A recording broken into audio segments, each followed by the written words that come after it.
Hey, what's up guys, John here. Here are the top 10 housing markets that are absolutely crashing right now. I'm not saying this in a small way, 3%, 5% price declines. I'm talking massive, massive crashes that are happening where millions of people are now underwater in their properties due to what's going on in the housing market. Home buyers across the country have been feeling the pinch when it comes to rising mortgage rates. The average contract rate for a 30-year fixed-rate mortgage rose for the 7th straight week to its highest in more than 23 years. Mortgage rates and the variety of problems that are now ensuing throughout the economy. I'm going to break it down for you. I'm going to show you the facts. I believe fortunes are going to be made in 2024 and 2025 in the residential and multifamily real estate market going forward. Please hit the like button. When you hit the like button, YouTube is going to share this content to educate the people about what's really happening in the real estate market. And if you'd like to fix your credit, we'd love to help you in my company, GreatCreditFast.com. That's GreatCreditFast.com. If you have late payments, medical bills, charge-offs, foreclosures, bankruptcies, repossessions, any negative item on your credit report, go to GreatCreditFast.com.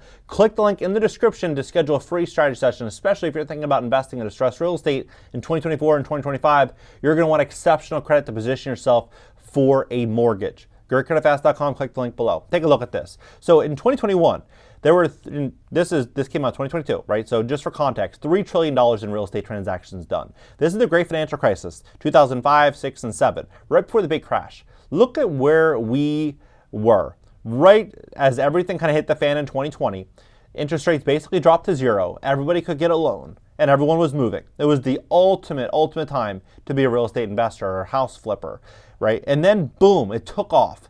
Now look at what's going on. So during that period, since it was so easy to get a loan, average first-time buyers putting down about 6% and repeat buyers 17%. So a mixed bag of probably about a 10 or 11, maybe 12% is a down payment, right across the board. 10 or 11% down payment. So in San Francisco, for example, this is one of the worst hit markets. San Francisco, record high crime, record high taxes, and job market really got hit. They got hit from every direction. But when you look at San Francisco, they're saying their prices came down about 13.2% from the peak. Some estimates are closer to 15%.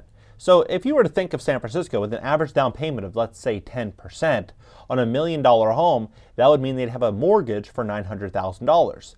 Well, that property is now worth $850,000, meaning that homeowner would have to write a check for $50,000 just to leave their property.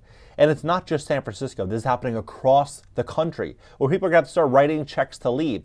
But my belief is that a lot of people won't have the check to write. And so what are they going to do? They're going to start giving the keys back to the bank. They're going to start renting out their homes, renting out rooms in their homes. They're going to start getting creative to try to weather the storm. But unfortunately, I believe most people won't be able to weather the storm. Most people are going to end up just getting foreclosed on. They're going to start, giving the keys back. It's a sad, sad situation that's unfolding, especially in markets like California. California is getting absolutely crushed.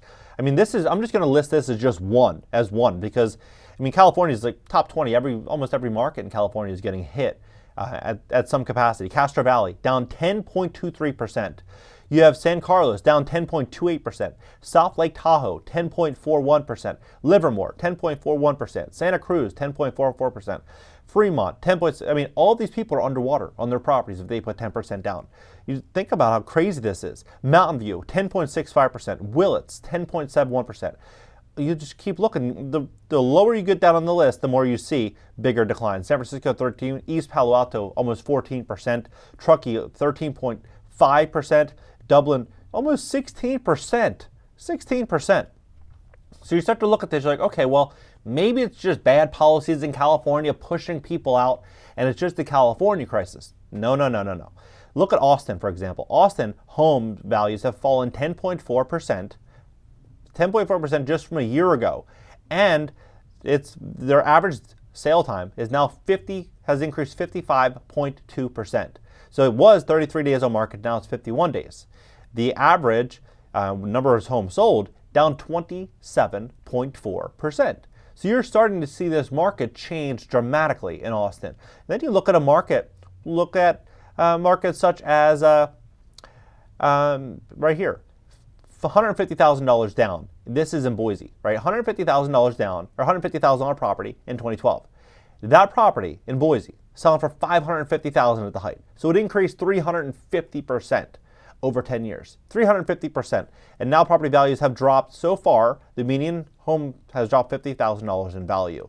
So you're looking at a $550,000 purchase. If you were to put 10% down, you put 55 grand down, it already dropped 50,000. So that person's basically underwater. If there's any issues on that property, they overpaid for the property, they paid more than market value at the peak, they're underwater, right? So your Boise, you have Myrtle Beach down 6.4%.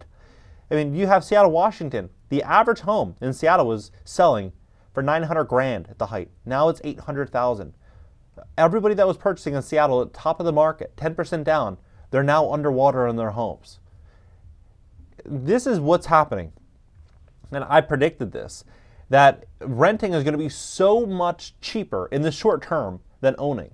But what's ultimately going to happen after a year, 2 years, 3 years of that? It's going to be the opposite. So here's what's happening now. They're saying it costs 52% more to buy a home than rent one. 52% more to buy a home than rent one. So how many people are going to opt in to pay 52% more? Not many people. So what's going to happen?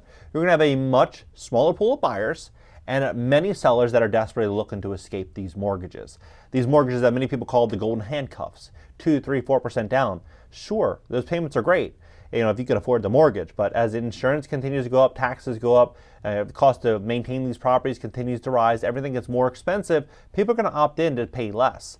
And so what's going to happen? You're going to start seeing property values fall, and you're going to see rents continue to fall in the short term because a lot of people are going to try to rent out their homes, rent out rooms in their homes. You have apartment construction at a 50-year high right now. 50-year high.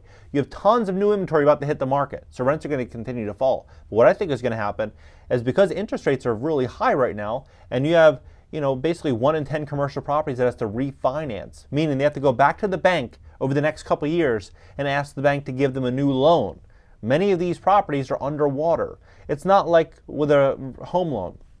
If you buy a home, you're doing usually a 30-year fixed. So if you commit to $2,000 a month, that's what you pay for the next 30 years. But on a commercial property, every 3 years, 5 years, 7 years, you usually have to go back to the bank. They'll look at the income coming in from the property, they'll look at the expenses, and they'll decide how much they want to lend you. And so if you don't have a check to write because rents have fallen, then they're just going to foreclose on your property and take it. So that's going to happen across the board. So what I think is likely going to happen is a lot of investors, they love the fact, a lot of real deep-pocketed investors, the BlackRocks, the Blackstones, these really, really, really wealthy multi-billion and trillion-dollar funds love this because they can keep rents relatively low in the short term because it'll bleed out a lot of their competition. Then they can step in during this period, they can acquire tons of units, tons of doors, and then down the road they'll increase rents dramatically, right? But in the short term, they'll pull everything down to crash rents and then they'll increase it. Now many people might say, John, that's not going to happen. MetLife Insurance came out and CNBC and a variety of publications came out saying that by 2030, they will own 40% of all single-family homes in America, 40%. The same thing is going to be true with multifamily and commercial. This is what's going to happen. This big real estate takeover is unfolding. So in the short term, being a tenant is going to be a good thing. You might like it, save money. But in the long term, you definitely don't want, the big guy being your landlord. Trust me. They're going to try to pull every single penny out of you that they can. If you look at median sale price for new homes in the United States, you can see the trend continuing to trickle down. You can see the trends continuing to trickle down. You look at Salt Lake, right? Salt Lake City, for example. Salt Lake City fell 16%. 16%. Then you look at a market, some other markets like, Chicago on a price per square foot. Property values have fallen 1.1% on a price per square foot. Not property value, fell by 1.1%. No, the actual price per square foot fell 1.1%. You have Sacramento, 3.4%. You have North Carolina, Salem, 3.6%. Pittsburgh, down 3.9%. Salt Lake City, 4%. You have Sarasota, Florida, 4.7%. Phoenix, 5.6%. Myrtle Beach, as I mentioned. Austin, Boise. You have all these markets that are all falling. But here's the big curveball, the big kicker that no one's really talking about. They say, you'll hear from the mortgage lender and a lot of real estate agents saying, now's a great time to buy, now's a great time to sell. Existing home sales have declined 17 in the last 19 months. 17 in the last 19 months. Then you have this crisis that's unfolding here that nobody was talking about. I mean, nobody. Until just the last hour, which is a student loan crisis. Student loans, almost 70% of the nation's student loan borrowers are between the ages of 25 and 49, overlapping with the largest group of first-time buyers. So many of the people that were purchasing properties during the height actually had student loans.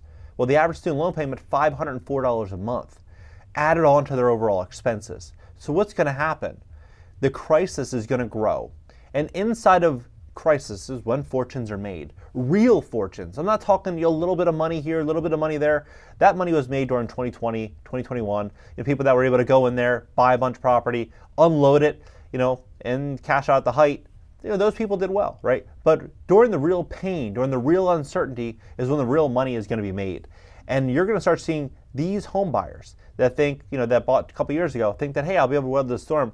These bills are going to start mounting. Interest rates are going to get much, much higher most likely, or stay higher for longer, one of the two or both. Inflation is likely going to continue to get worse, and oil and gas prices are going to continue to rise. Look at the situation with Israel and all the chaos overseas. It's all pushing towards increased cost.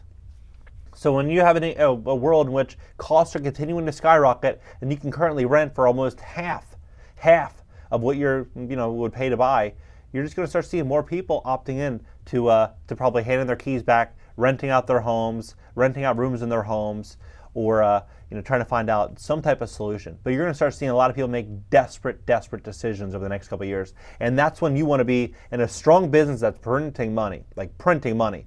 You want to have a business that is going to be able to do well during the bad times. You're selling something that people need during the bad times. And you're going to want to be able to have great credit to where if you were a bank, you would want to lend you money. That's the best way to look at it. If you were a bank, would you want to lend you money? Without knowing you, just looking at your profile as a consumer, your credit score, your bank statements, looking at everything. If the answer is no, you still have time. Square it all away. If you need help fixing your credit, we would love to help you at my company, GreatCreditFast.com. That's GreatCreditFast.com. If you have late payments, medical bills, charge-offs, foreclosures, bankruptcies, repossessions, any negative item on your credit report, go to GreatCreditFast.com. You can click the link in the description below this video, and catch you on the next one.